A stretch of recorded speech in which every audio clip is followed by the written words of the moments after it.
What is up, everybody? Welcome to episode number 49 of the Sasha T Show. In the show today, we're going to go over my top 3 high-risk, high-reward sports card player investments, NBA edition.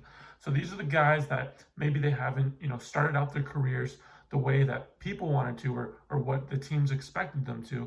And from an investment standpoint, is risky, but can pay off big in the future. So these aren't necessarily guys that you want to put big money into, but these are guys that they still, have shown potential, and still have, opportunities to get to their full potential. So let's go over my top 3 guys. I'm not going to do this in any order. These are just my top 3 guys that I think are high risk, but also have reward in the future.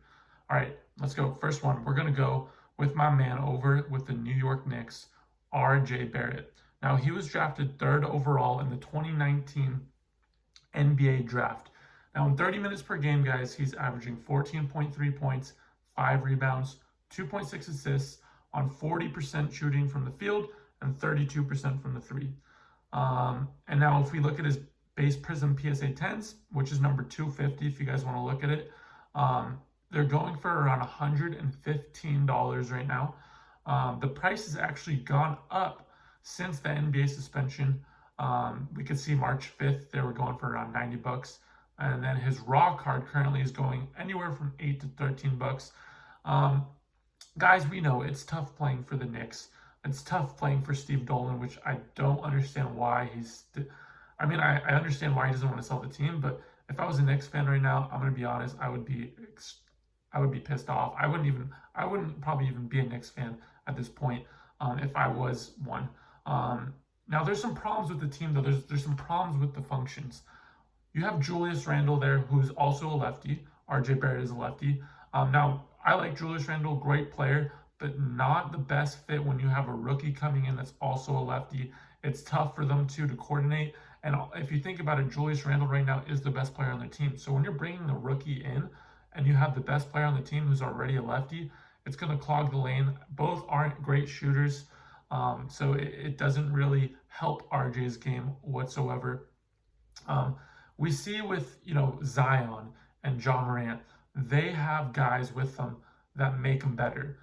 Zion has Brandon Ingram, all-star, Lonzo Ball, a point guard that works perfectly for him. What does RJ Barrett have? Nothing really. Julius Randle is probably the best player on that team, and it doesn't complement him whatsoever. John Morant has Jaren Jackson Jr., point guard center. They're building a dynamic. They're feeding off of each other. RJ Barrett, nothing really. So I think that's why he's not in that conversation yet with, the Jaws and the RJs. And Zion is just because he doesn't, again, Knicks, tough organization, has a lot of pressure on him.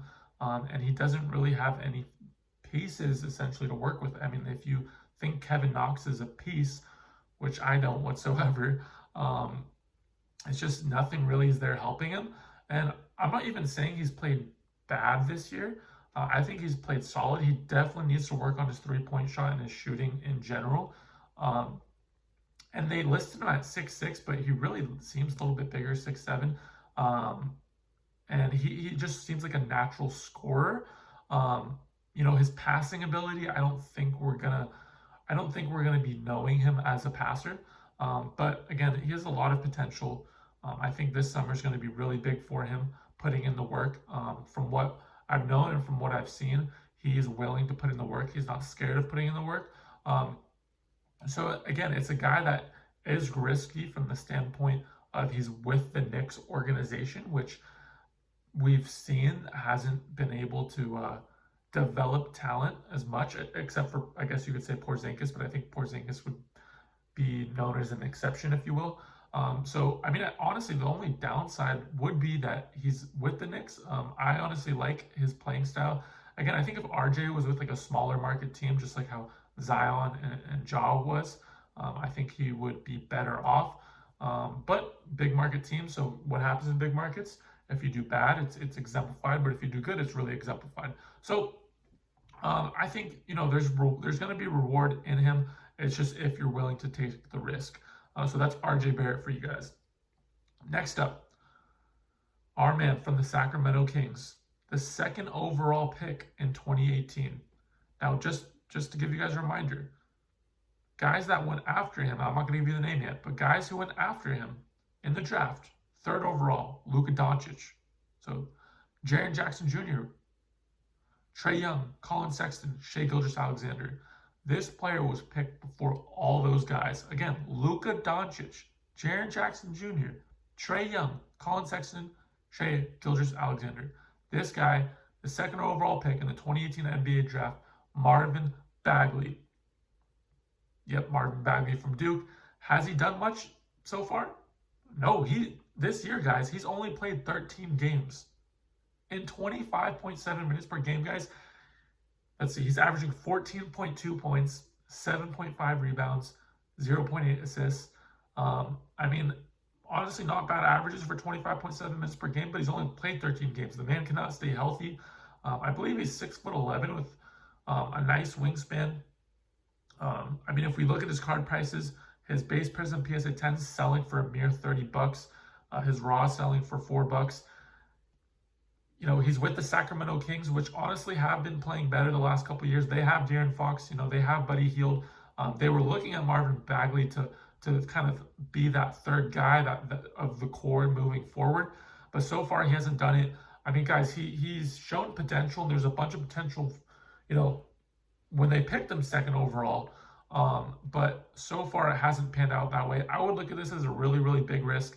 Again, he's with Sacramento, which is somewhat unstable. They do have, you know, again, like I said, De'Aaron Fox, Buddy Hield. But Marvin Bagley so far, you know, hasn't done much. Again, though, you know, from a risk to reward standpoint, you know, his base Prism PSA 10 is only $30. So, you know, is it worth, you know, that high reward? Possibly, just because how cheap he is. But again, he's got a lot to work to do. But, you know, if he somewhat, you know, puts in the work this summer and comes back healthy and puts together a couple of games, that's a big reward situation in terms of your investment. But again, I would say that, you know, this is something where I wouldn't be putting too much money into, unless you're, I guess, a diehard Marvin Bagley fan. Next up, guys, this is a guy that in high school, it looked like he was a for-sure lock to be the first overall pick in the 2018 draft. You know, he was picked 14th, though, in the 2018 draft. This is Michael Porter Jr. from the Denver Nuggets. You know, as many of you guys know in the basketball world, he has struggled with a back injury and getting back. You know, last year when he was drafted, he didn't play. You know, he was sitting out all last year. In 14 minutes per game this year, he's averaging 7.5 points, 4.1 rebounds, 0.7 assists. But look at this, guys. I looked at the games he played 20 minutes or more, and those were only 5 games this year that he was able to play 20 minutes or more. And those games, his first one, 15 points in 20 minutes or more. Second, 19 points. Third, 25 points. Fourth, 4 points. Fifth, 19 points per game. So we're seeing the more minutes he gets in that 20-minute, you know, realm, he's actually putting up numbers, which is a really, really good sign. You know, I guess the problem is with his back injury. You know, the Nuggets are trying to bring him back as you know, as slow and as conservative as possible. You know, they don't want to re-injure that back. And with the surgery, you know, back surgery is not it's not a light thing to take, which I completely understand. But it seems that this is the point where he's actually putting up numbers. You know, the Nuggets seem to be every year in the playoffs not been able to get over the hump. They do have a really, really deep team, and the Nuggets are an organization that's kind of by the book in what they do. So I think it's only a matter of time, in Michael Porter Jr.'s standpoint, where he does get that playing time, where he does get into the rotation, because I think he deserves it. And he's shown, you know, he's shown what he can do. Man, if you guys watch him play, Google him, you know, Michael Porter highlights. He has a smooth shot. He can shoot over anybody. I think the only question is his health. Can he stay healthy? I really think this is one of those guys where, if he pops off, which he has a high probability to do so, I think the only reason he doesn't pop off is because of his health. But, if health goes away, or if he's healthy and he does what he's supposed to do, I think this is one of those guys where people are going to look like geniuses. If he pops off from an investment standpoint, they're going to be like, yo, I have 5x, 6x, 7x my money. And, I called it, they'll look like geniuses, while others will look back and think, oh my God, I can't believe I didn't, buy him up before. I think this is kind of that guy. His base Prism PSA 10, number 32, if you guys want to look, is ranging from $60 to $70 right now. His raw card's only $7 right now. Again, this is a guy that's only getting 14 minutes per game, but has a lot of potential.